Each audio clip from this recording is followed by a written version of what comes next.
Hello students, मैं दीपक नैन मां शारदे पावटा के ऑनलाइन प्लेटफॉर्म पर आपका स्वागत करता हूं। और आज का जो हमारा टॉपिक ऑफ डिस्कशन है वो हम एमसीक्यू सीरीज जो हमने शुरू की है और जिसके अंदर हमने फर्स्ट 2 चैप्टर्स हैं ओल्ड एनसीईआरटी के बेस पे। चैप्टर फर्स्ट जो रिप्रोडक्शन इन ऑर्गेनिज्म और chapter 2 sexual reproduction in flowering plant, उसी के आगे बढ़ते हुए जो हमने चैप्टर थर्ड स्टार्ट किया था ओल्ड एनसीईआरटी के बेस पे और न्यू एनसीईआरटी के बेस पे ही क्या है, चैप्टर नंबर सेकंड है ह्यूमन रिप्रोडक्शन। उसकी जो क्लास थर्ड है वो आज डिस्कस करेंगे, और या फिर बोल सकते हैं पार्ट थर्ड है वो डिस्कस करेंगे, जिसके अंदर हम 31 से 45 जो एमसीक्यू क्वेश्चंस हैं वो डिस्कस करेंगे। और इससे पहले हमने क्लास 1 और क्लास 2 के अंदर से रिलेटेड बेसिक क्वेश्चंस है वो भी डिस्कस किए हैं। और आज के जो क्वेश्चंस हैं, यदि आपने इससे पहले के पार्ट देख रखे हैं तो आपके लिए जस्ट एक प्रैक्टिस सेशन रहेगा। आपको वो आंसर आप इजीली उनको अटेम्प्ट कर सकते हो जो भी क्वेश्चन आज हम डिस्कस करने जा रहे हैं। तो स्टार्ट कर लेते हैं सबसे फर्स्ट क्वेश्चन से आज के सेशन का है जो, और वैसे 31st क्वेश्चन रहेगा। विच of the following structure is not found in pairs. Pairs में आपसे पूछा हुआ है और ये भी एक डायग्राम बेस्ड क्वेश्चन हम बोल सकते हैं। और डायग्राम बेस्ड क्वेश्चन किससे रिलेटेड है ये, यदि हमको कुछ स्ट्रक्चर्स यहाँ पे आइडिया लगता है, जैसे epididymis, vas deferens, testis, prostate gland, ये मेल रिप्रोडक्टिव सिस्टम के पार्ट्स हैं। और इनके अंदर यदि हम बात करें, एपिडाइडमिस किस में आती है, एसेसरी डक्ट में आती है। प्रोस्टेट ग्लैंड है वो किस में आती है, एसेसरी ग्लैंड में, एसेसरी ग्लैंड जो कि सब्सटेंस सिक्रीट करती है, जो एक बोल सकते हैं सेमिनल प्लाज्मा के साथ मिलके फ्लूइड सब्सटेंस बनाता है जो स्पर्म की मूवमेंट के लिए बेनिफिशियल होता है। इसके अलावा टेस्टिस को प्राइमरी सेक्स ऑर्गन बोला जाता है मेल के केस में। और वास्ट डिफरेंस भी क्या है, एसेसरी डक्ट है। में आपसे पूछा हुआ है कौन सी पेयर में नहीं होती है। एपिडाइडमिस हर एक टेस्टिस से अराइज होती है, और टेस्टिस की पेयरिंग हम पढ़ते हैं, एक पेयर में टेस्टिस प्रेजेंट होते हैं, तो जाहिर सी बात एपिडाइडमिस पेयर में है। वास्ट डिफरेंस भी पेयर में ही प्रेजेंट होती है, लेकिन जो प्रोस्टेट ग्लैंड है ये सिंगल प्रेजेंट होती है। इसके अलावा यदि हम एसेसरी ग्लैंड्स की ओर की बात करें तो इसके अलावा और कौन कौन सी ग्लैंड्स आती हैं, सेमिनल, वेसिकल और बल्बोयूरिथ्रल ग्लैंड, बल्बोयूरिथ्रल ग्लैंड। और इसका दूसरा नाम होता है काउपर्स ग्लैंड, साइंटिस्ट के नाम पे बेस पे काउपर्स ग्लैंड। सेमिनल वेसिकल्स भी पेयर में प्रेजेंट होती हैं और बल्बो यूरिथ्रल ग्लैंड भी पेयर में ही प्रेजेंट होती हैं। यदि ग्लैंड से रिलेटेड भी आपसे पूछता है तो प्रोस्टेट ग्लैंड एक ऐसी ग्लैंड है जो सिंगल पाई जाती है, तो यहाँ पे जो हमारा आंसर है वो डी करेक्ट रहेगा। नेक्स्ट क्वेश्चन देखते हैं, who provide nutrition to the sperm. Sperm के अंदर यदि हम टेस्टिस की बात करें, टेस्टिस क्या है, प्राइमरी सेक्स ऑर्गन होता है मेल के अंदर, और उसके अंदर 3 टाइप्स ऑफ सेल पाई जाती हैं, 3 टाइप्स ऑफ सेल्स। और इनके अंदर कौन कौन सी सेल हमने प्रीवियस पार्ट्स में भी डिस्कस किया था, जर्म सेल्स जो कि स्पर्म बनाती हैं स्पर्मेटोजेनेसिस करके। के बाद दूसरे टाइप की सेल होती हैं लेडिक सेल, और एक होती है सर्टोली सेल, टोली सेल्स। जो जर्म सेल है और जो सर्टोली सेल्स है ये कहाँ पाई जाती हैं, सेमनीफेरस टिब्यूल के अंदर, फेरस टिब्यूल्स। और जबकि रेडिक सेल, इसी को हम बोलते हैं इंटरस्टिशियल सेल, इंटरस्टिशियल सेल्स, जो कि सेमनीफेरस टिब्यूल से बाहर पाई जाती हैं। और इनका काम क्या रहता है, लेडिक सेल का हार्मोन प्रोड्यूस करती है, टेस्टोस्टेरोन हार्मोन, जबकि सर्टोली सेल्स क्या करती हैं, न्यूट्रिशन प्रोवाइड करती हैं, provide nutrition to the developing sperm. और जर्म सेल का फंक्शन हमने पढ़ लिया, ये क्रोमेटोजेनेसिस करके मेल गैमेट फिर है स्पर्म है उसकी फॉर्मेशन करती है। तो यहाँ पे आपसे न्यूट्रिशन से रिलेटेड पूछा हुआ है तो सर्टोली सेल ये आएगा इसका आंसर। तो यहाँ पे सर्टोली सेल नहीं है, तो यहाँ पे हमारा नन आंसर है वो ठीक रहेगा। कुछ क्वेश्चन ऐसे भी आ जाते हैं, जरूरी नहीं कि जो आपको ऑप्शन दिए हैं उनमें से ये आंसर बनता है, में आपको कॉन्सेप्ट क्लियरिटी होएगी तभी आप इस टाइप के क्वेश्चंस को अप्रोच कर सकते हो। तो बाद नेक्स्ट देख लेते हैं question, 16 cell embryo is called. जैसे फर्टिलाइजेशन होती है तो जाइगोट बनता है, जाइगोट में क्लीवेज होते हैं 2 सेल स्टेज, फिर उसके बाद 4 cell stage, 8 cell stage, 16 cell stage. तो हम बोल सकते हैं जो 8 to 16 सेल स्टेज होती है तो हम मोरूला बोलते हैं। उसके बाद 32 से 64 सेल जब बनती हैं तो उसको हम ब्लास्टुला बोलते हैं। और जब इसके अंदर कुछ चेंजेज आते हैं, एक कैविटी बन जाती है जिसको हम क्या बोलते हैं, ब्लास्टोसियोल। ब्लास्टोसियोल एक कैविटी बनती है और उसकी वजह से इस स्टेज के अंदर का जो नाम है वो ब्लास्टोसिस्ट भी पड़ जाता है, ब्लास्टोसिस्ट। तो मोरूला स्टेज है 8 to 16 सेल स्टेज को बोला जाता है। जबकि जाइगोट है वो फर्टिलाइजेशन के जस्ट बाद बनता है, सिंगल सेल होती है। और फीटस है वो काफ़ी सारे डिविजन्स के बाद बनता है, जब कुछ ऑर्गन्स हैं वो दिखने शुरू हो जाते हैं, लिम्स वगैरह वो बनने शुरू हो जाते हैं, उस स्टेज को हम फीटस बोलते हैं।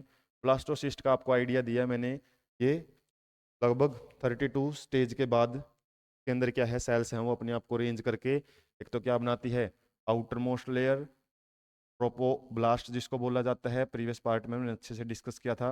और इसके अलावा यहाँ पे इनर सेल मास प्रेजेंट होता है, इनर सेल मास। और यही क्या करता है, आगे जर्म लेयर्स बनाता है।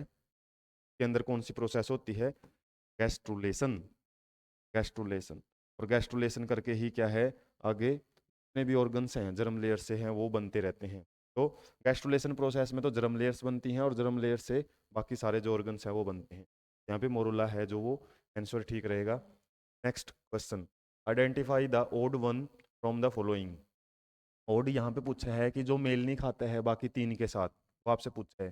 यदि हम लेबिया माइनोरा, क्लिटोरिस और हाइमिन के अलावा लेबिया मेजोरा, ये होता है लेबिया माइनोरा, लेबिया मेजोरा, ये क्या है, फोल्डिंग होती है स्किन की। कहाँ पे होते हैं स्ट्रक्चर्स, फीमेल एक्सटर्नल जेनिटिलिया। जो एक्सटर्नली जो स्ट्रक्चर प्रेजेंट होती है फीमेल रिप्रोडक्टिव सिस्टम की, उसको हम फीमेल एक्सटर्नल जेनिटिलिया बोलते हैं। और उसके अंदर काफ़ी स्ट्रक्चर्स होती हैं, labia minora, labia majora, clitoris, hymen के अलावा यूरिथ्रल ओपनिंग, ओपनिंग, और जो यूट्रस या फिर वेजाइनल ओपनिंग होती है, वेजाइनल ओपनिंग वो पार्सली कवर होती है किससे, हाइमिन लेयर से।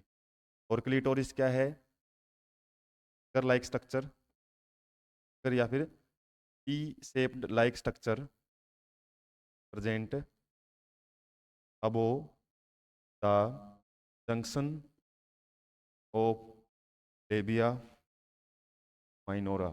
लेबिया माइनोरा के जंक्शन के जस्ट ऊपर प्रेजेंट होती है, या फिर हम बोल सकते हैं अबो अबो यूरिथ्रल ओपनिंग, यूरिथ्रल ओपनिंग के ऊपर प्रेजेंट होती है। और लेबिया मेजोरा क्या होते हैं, ये फोल्डिंग होती है स्किन की जो लेबिया माइनोरा के बाहर की तरफ प्रेजेंट होती हैं। तो ये एक्सटर्नल जेनिटेलिया में आती हैं तीनों स्ट्रक्चर्स।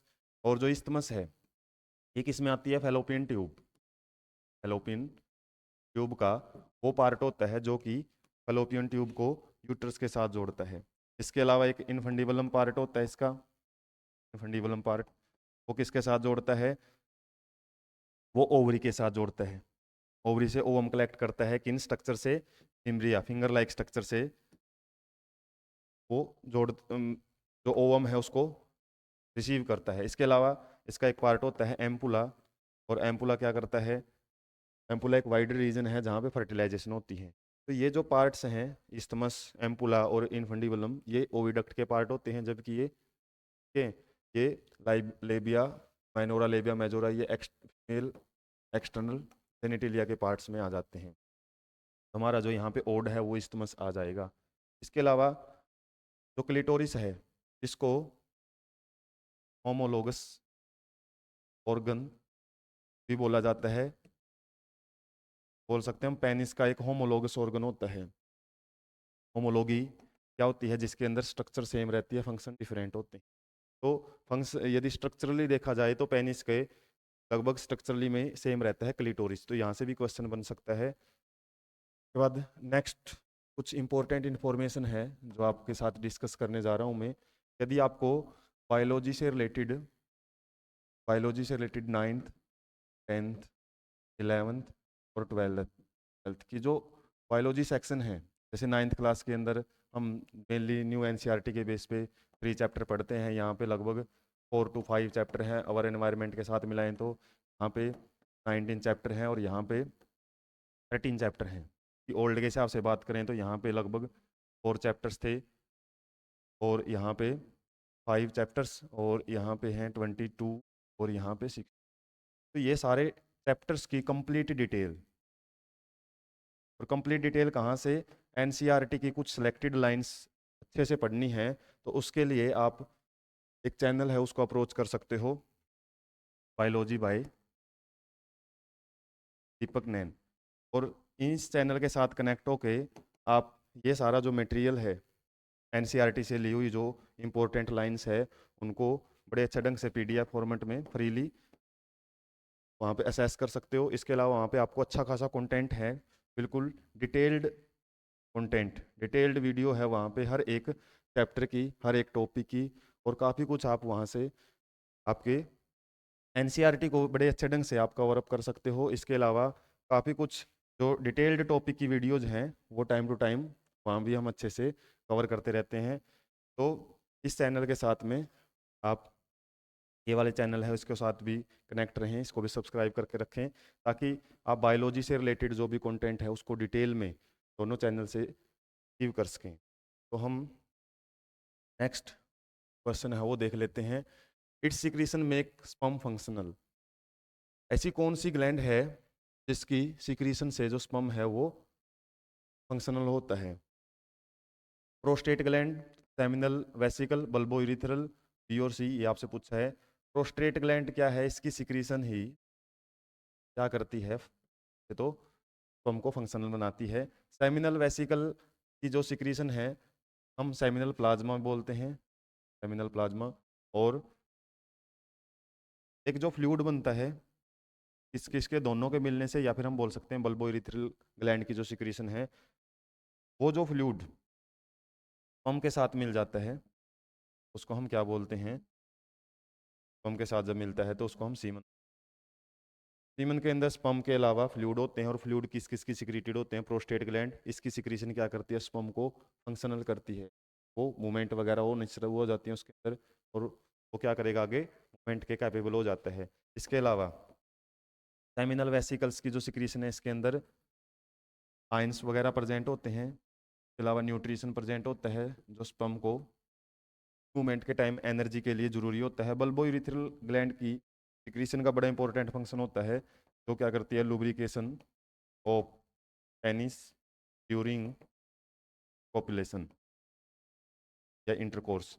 पॉपुलेशन के टाइम इसकी सिक्रीशन ही पेनिस को लुब्रिकेट करती है। इसका भी इंपॉर्टेंट फंक्शन एनसीईआरटी में भी दिया हुआ है और पूछा भी जा सकता है। इसके अलावा सेमिनल वेसिकल से सेमिनल प्लाज्मा जो सिक्रीट होता है इसके अंदर न्यूट्रिशन वगैरह है। इसके अलावा फ्रक्टोज एक शुगर प्रेजेंट होती है जो न्यूट्रिशन या न्यूट्रिएंट्स का काम करती है।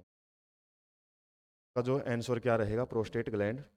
Next, which of the following is seen in acrosome. Acrosome region हमने कहाँ पढ़ा था? जब हम स्पर्म की स्ट्रक्चर की बात करते हैं तो हेड रीजन होता है, इसके अलावा मिडल पीस रीजन रहता है, और उसके बाद टेल वाला रीजन है वो हो जाता है टेल वाला रीजन। और यहाँ पे हम देखें ये हेड है, और हेड की जो टिप होती है इस टिप पे ही क्या होता है? Acrosome region present. और एक्रोसोम रीजन क्या है? एक वेसिकल लाइक स्ट्रक्चर है जिसके अंदर हाइड्रोलाइटिक इंजाइम प्रेजेंट होते हैं। और ये हाइड्रोलाइटिक इंजाइम, एक हाइड्रोलाइटिक इंजाइम इसमें हाइड्रो, ये हाई हाई यूरोनिडेज भी एक ऐसा ही हाइड्रोलाइटिक इंजाइम है जो क्या करता है?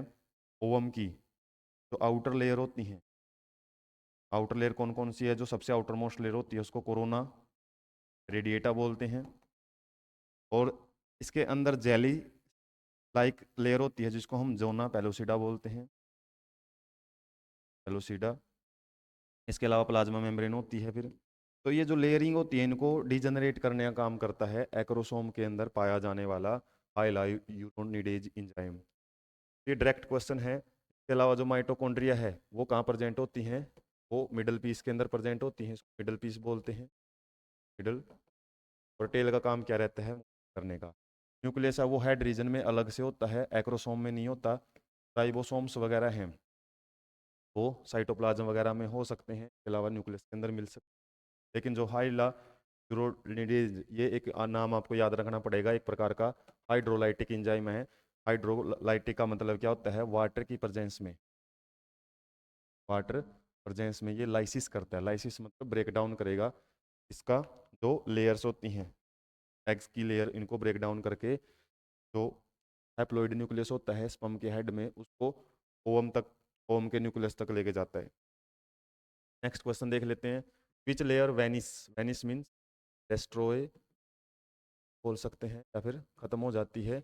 20th day if female does not become pregnant, pregnant means यहाँ पे फर्टिलाइजेशन यदि नहीं हो पाती है, फर्टिलाइजेशन नहीं होगी तो क्या होएगा, एग डिजनरेट हो जाता है, एग डिजनरेट।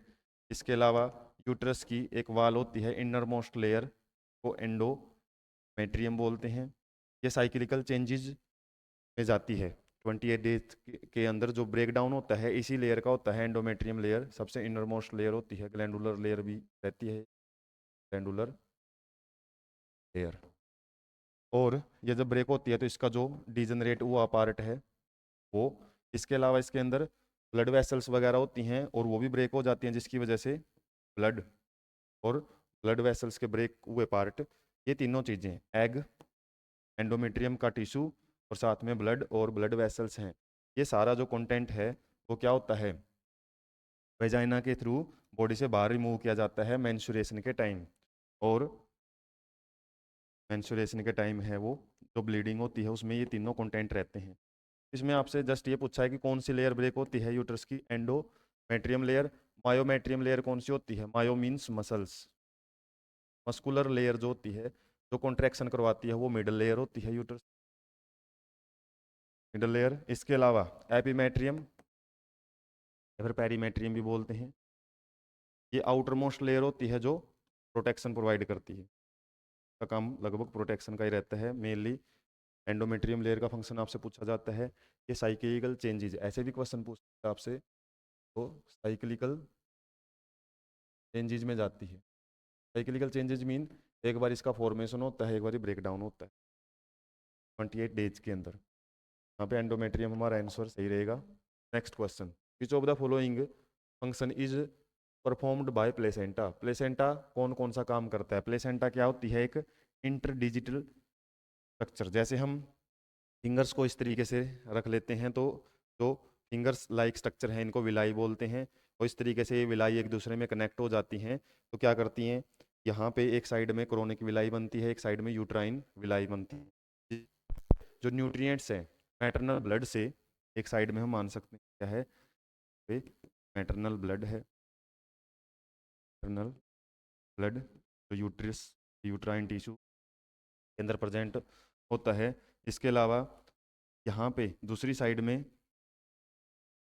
क्या है, फीटल ब्लड है, फीटल ब्लड। और यहाँ पे भी क्या है, इसकी फिंगर लाइक स्ट्रक्चर्स हैं और इनको हम क्रोनिक विलाई बोलते हैं, chronic villi finger like structure. क्या होता है, मैटरनल ब्लड से जो न्यूट्रिएंट्स वगैरह है, ब्लड नहीं जाता है, ये बात ध्यान रखनी है आपने, ब्लड, मैटरनल ब्लड यहीं तक ही रहेगा, एक प्रकार का ये बाउंड्री का काम भी करता है। तो ब्लड से केवल जो न्यूट्रिएंट्स हैं, गैसेज हैं, वो इस लेयर के जरिए फिटल ब्लड में चली जाती हैं, लेकिन यहाँ पे इंटरमिक्सिंग नहीं होती है, ये याद रखना, नो इंटर ऑफ यूट्राइन, या फिर हम बोल सकते हैं maternal, maternal and foetal blood, foetal और मैटरनल ब्लड की यहाँ पे मिक्सिंग नहीं होती है।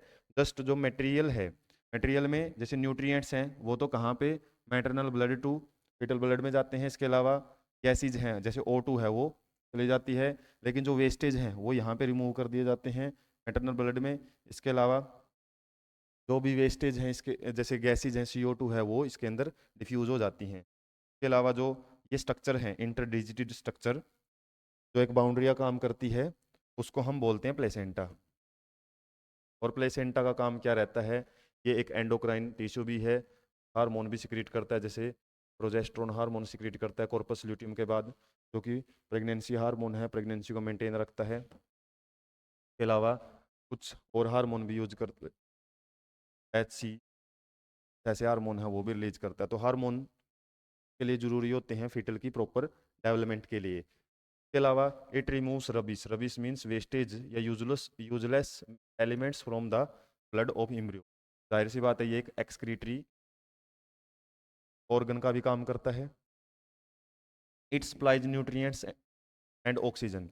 इसके अलावा क्या करता है ये, जो न्यूट्रिएंट्स हैं मैटरनल ब्लड में अभी बात की थी हम, ऑक्सीजन है वो भी सप्लाई करता है। तो सारे के सारे फंक्शन पे प्लेसेंटा के होते हैं, आपको ध्यान रखना है। उसके बाद on development of endometrium, the effect of increased amount of which hormone is done. इस हार्मोन की जो अमाउंट है वो इंक्रीज हो जाती है कब, जब डेवलपमेंट होती है एंडोमेट्रियम की। ये क्वेश्चन आपके मेंस्ट्रुएशन साइकिल से पूछा हुआ है। और मेंस्ट्रुएशन साइकिल 28 डेज का होता है, 1 to जो 8 डेज होते हैं उस टाइम में मेंस्ट्रुएशन होता है, ब्लीडिंग फेज बोलते हैं इसको। उसके बाद 8 to लगभग 14 to 17 डेज तक प्रोलिफरेटिंग, या फिर हम बोल सकते हैं 14 डे तक कौन सी स्टेज चलती है, प्रोलिफरेटिंग स्टेज। इसके अंदर क्या होता है, जो ब्रेक डाउन हुआ है एंडोमेट्रियम लेयर का वो रिफॉर्म होती है। इसके अलावा यहाँ पे फॉलिकल्स भी बनती है, प्राइमरी सेकेंडरी टर्सरी फॉलिकल्स हैं वो बनती हैं। और 14 डे 14 डे क्या रहता है, ओव्यूलेशन हो जाता है, तो ओव्यूलेटरी फेज भी बोलते हैं। इसके अलावा उसके बाद 14 से आगे की जो स्टेजेज होती हैं उसको हम क्या बोलते हैं, कॉर्पस ल्यूटियम यहाँ पे बनता है, कॉर्पस ल्यूटियम, और इस फेज को हम ल्यूटल फेज बोलते हैं। कॉर्पस ल्यूटियम क्या करता है, प्रोजेस्टेरोन हार्मोन सिक्रीट करता है, जो कि एंडोमेट्रियम लेयर को बनाए रखता है। बनाए रखने के लिए ये बोला है कौन सा हार्मोन, और जो कॉर्पस ल्यूटियम है ये एक हार्मोन सिक्रीट करता है जिसको हम प्रोजेस्टेरोन हार्मोन बोलते हैं। और प्रोजेस्टेरोन हार्मोन कुछ हद तक, कुछ टाइम, शुरुआती टाइम में कौन सिक्रीट करता है, कॉर्पस ल्यूटियम।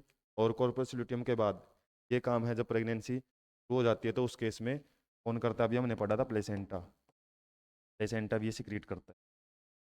यहाँ पे जो प्रोजेस्टेरोन हार्मोन है ये सिक्रीट करता है कौन, कॉर्पस ल्यूटियम में। हार्मोन पूछा हुआ है, ये स्ट्रक्चर पूछता एंडोमेट्रियम को बनाए रखने के लिए कौन सी स्ट्रक्चर है वो हार्मोन रिलीज करती है, प्रोजेस्टेरोन भी पूछता था उस टाइम, कॉर्पस ल्यूटियम हम बोल देते। इसके अलावा नेक्स्ट देख लेते हैं, इसके अंदर जो ऑक्सीटोसिन हार्मोन है ये बर्थ हार्मोन भी बोला जाता है, हार्मोन डिलीवरी के टाइम सिक्रीट किया जाता है। और प्रोस्टैग्लैंडिन ये हार्मोन प्लेसेंटा ही सिक्रीट करता है। Next, the synthesis of milk in mammary gland is done of anterior pituitary. Anterior pituitary के द्वारा कौन सा हार्मोन है सिक्रीट किया जाएगा जो कि मेमरी ग्लैंड से मिल्क सिक्रीशन करवाता है, वो होता है प्रोलैक्टिन। और लैक्टिन या लैक्टिक एसिड हम पढ़ते हैं पाया जाता है कर्ड में, और कर्ड में LAB lacto acid, lactic acid bacteria भी बोला जाता है। और इसका पूरा नाम क्या होता है, लैक्टोबैसिलस।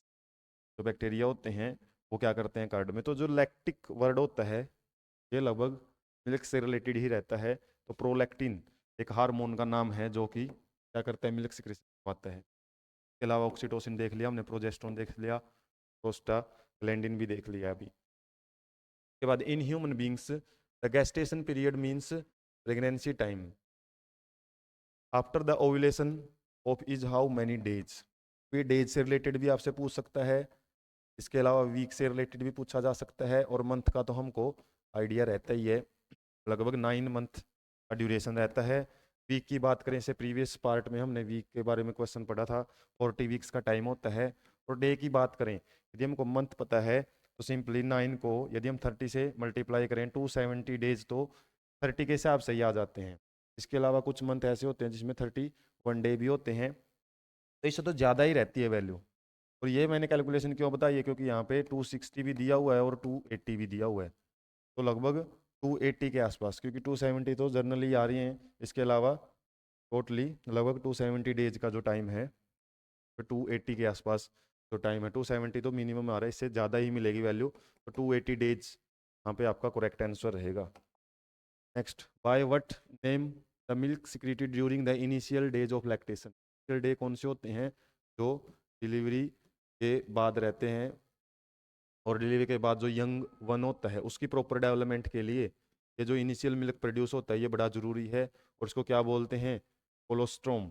और कोलोस्ट्रोम में ये काफ़ी न्यूट्रिशियस होता है, इसके अलावा इसके अंदर एंटीजन्स जो कि काफ़ी हेल्पफुल होते हैं इसके लिए, इम्यून सिस्टम डेवलप करने के लिए। एंटीजन और एंटीबॉडी भी होती है, एंटीजन एंटीबॉडी जो क्या करती हैं? इम्यून सिस्टम को डेवलप करती हैं। नेक्स्ट देख लेते हैं हम, in which of the following phase is the first polar body divide. और ये पोलर बॉडी की बात यदि हम करते हैं किसके अंदर आता है? oogenesis प्रोसेस जब पढ़ी जाती है, genesis, formation of ovum from the gonia. और oogonia के अंदर हम यदि बात करते हैं, oogonia क्या है? ये ओवम मदर सेल भी बोला जाता है, और oogonia सेल मल्टीप्लाई करती हैं, oogoनियम बनाती हैं, oogoनियम, oogoनियम सिंगुलर को बोला जाता है oogoनियम। और वो oogoनियम जो मियोसिस के लिए प्रिपेयर हो जाती है, मियोसिस के लिए रेडी हो जाती है, उसका फेट डिसाइड हो जाता है कि उसको मियोसिस करनी है, उसको हम क्या बोलते हैं? प्राइमरी ooसाइट। और प्राइमरी ooसाइट के अंदर मियोसिस फर्स्ट है वो कंप्लीट हो जाता है, तो क्या बनती है? एक पोलर बॉडी बनती है, फर्स्ट पोलर बॉडी, और साथ में क्या बन जाता है यहाँ पे? Secondary oocyte, secondary oocyte. और ये सेकेंडरी ooसाइट ही वो स्टेज होती है जो ओव्यूलेशन के टाइम रिलीज होती है ओवरी से।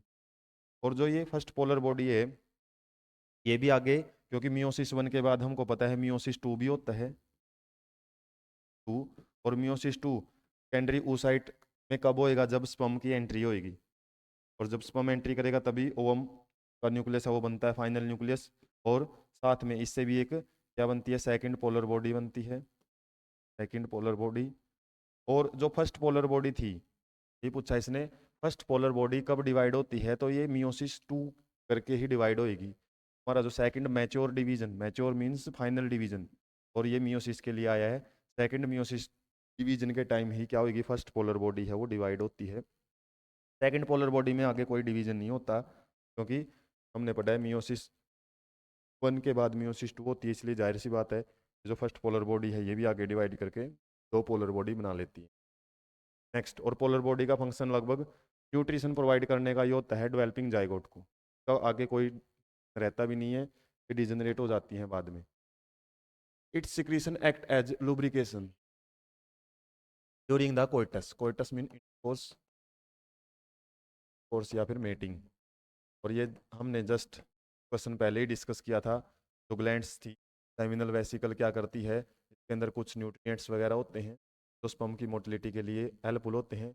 बल्बोइरिथ्रल ग्लैंड का भी था, और वहाँ से मैंने बोला था क्वेश्चन बन सकता है, और क्वेश्चन आप देख भी सकते हो। बल्बोइरिथ्रल ग्लैंड ही यहाँ पे आंसर है। प्रोस्टेट ग्लैंड का हमने पढ़ा था क्या?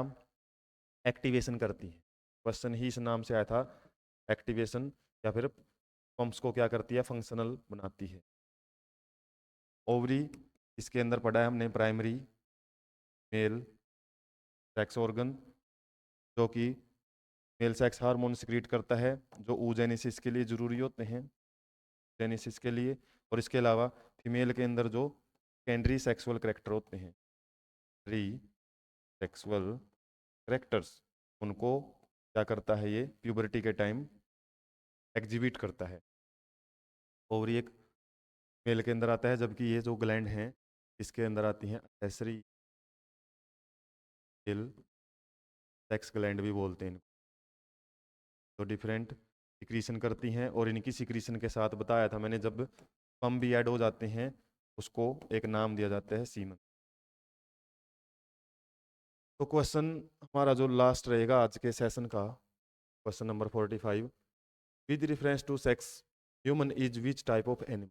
ये देखने में इजी क्वेश्चन है, लेकिन कई बार हम टर्म्स में कंफ्यूज हो जाते हैं। इजी क्वेश्चन ज़्यादा कई बार हमसे गलत हो जाते हैं, कि हमको इतने इजी क्वेश्चन की उम्मीद रहती नहीं है। तो यहाँ पे आपसे पूछा है कि ह्यूमन किस टाइप के ऑर्गेनिज्म होते हैं। तो ह्यूमन किस टाइप के होते हैं? यूनिसेक्सुअल ऑर्गेनिज्म है। यूनिसेक्सुअल मीन एक ऑर्गेनिज्म के अंदर सिंगल सेक्स ऑर्गन प्रेजेंट होता है, जिसको हम टेस्टिस बोलते हैं, जो मेल में प्रेजेंट होता है, मेल में। इसके अलावा सेकंड जो बॉडी होती है उसमें ओवरी प्रेजेंट होती है, और ओवरी कहाँ प्रेजेंट होती है? फीमेल बॉडी के अंदर। यहाँ पे टू डिफरेंट डिफरेंट बॉडी होती हैं, जिसको हम एक कंडीशन है क्या बोल सकते हैं? Dioecious condition, two bodies. और एक बॉडी में केवल सिंगल सेक्स ऑर्गन मिलता है, इसलिए वहाँ पे हम यूनिसेक्सुअल टर्म है वो भी यूज सेक्सुअल का जस्ट उल्टा क्या होता है? Bisexual condition. और बाइसेक्सुअल में क्या होता है? Monoecious condition. मोनोसियस कंडीशन मतलब सिंगल बॉडी होती है, उसी के अंदर दोनों टाइप के सेक्स ऑर्गन प्रेजेंट होते हैं। इसी का एक दूसरा नाम होता है हर्मैफ्रोडाइट। हर्मैफ्रोडाइट कंडीशन। इसी को ही बोलते हैं जैसे अर्थवॉर्म। अर्थवॉर्म। और जब हम प्लांट्स की बात करते हैं, इस कंडीशन के लिए एक वर्ड यूज किया जाता है, होमोथैलिक कंडीशन। होमोथैलिक तो ब्रायोफाइट्स वगैरह में, टेरिडोफाइट्स में, खासकर ब्रायोफाइट में हम यूज करते हैं होमोथैलिक कंडीशन। होमोथैलिक कंडीशन किसके लिए यूज की जाती है? यहाँ पे मैं थोड़ा सा एक है, होमोथैलिक कंडीशन इसके लिए यूज करते हैं। होमो होमो मतलब same same, thallic mean thallus, एक ही थैलस पे दोनों सेक्स ऑर्गन प्रेजेंट है तो बाइसेक्सुअल कंडीशन। और इसके लिए हेटेरोथैलिक कंडीशन यूज की जाती है। हेटेरो। तो ये जो वर्ड हैं, टर्मिनोलॉजी है, ये आपको क्लियर होनी चाहिए कि किससे रिलेटेड कौन सा वर्ड आता है। तो ह्यूमंस जाहिर सी बात है यूनिसेक्सुअल होते हैं। और दूसरी कंडीशन किससे रिलेटेड दी हुई है कि ये किस टाइप के यंग वंस प्रोड्यूस करते हैं? ये ओवम या फिर जो एग प्रोड्यूस करते हैं तो उसको हम ओविपेर्स बोलते हैं, लेकिन ह्यूमंस है वो यंग वंस प्रोड्यूस करते हैं तो इनको विविपेर्स बोला जाता है। तो यहाँ पे जो कॉम्बिनेशन है वो यूनिसेक्सुअल ऑर्गेनिज्म है और विविपेर्स मतलब यंग वंस को प्रोड्यूस करते हैं। ये हमारा आंसर यहाँ पे करेक्ट रहेगा। तो इस तरीके से हम देख सकते हैं कि हमने इस चैप्टर से 45 क्वेश्चन है वो सॉल्व किए हैं। क्वेश्चन और भी बन सकते हैं, लेकिन यहाँ पे आपको जस्ट एक तरीका बताया है कि यदि आपको कॉन्सेप्ट क्लियरिटी है या फिर एक क्वेश्चन को आप हर एंगल से अप्रोच करना जानते हो, तभी आप उसका करेक्ट आंसर तक अप्रोच कर पाते हो। और इसी तरीके से इस सीरीज को आगे बढ़ाते हुए हमारे जो क्वेश्चन नेक्स्ट जो चैप्टर रहेगा रिप्रोडक्टिव हेल्थ, तो हम नेक्स्ट सेशन में कवर करेंगे। फिर भी ऐसे ही हर चैप्टर की कोशिश करेंगे, 3-3 लेसन रहें। और तब तक चैनल के साथ जुड़े रहने के लिए चैनल को सब्सक्राइब रखें। Thank you so much.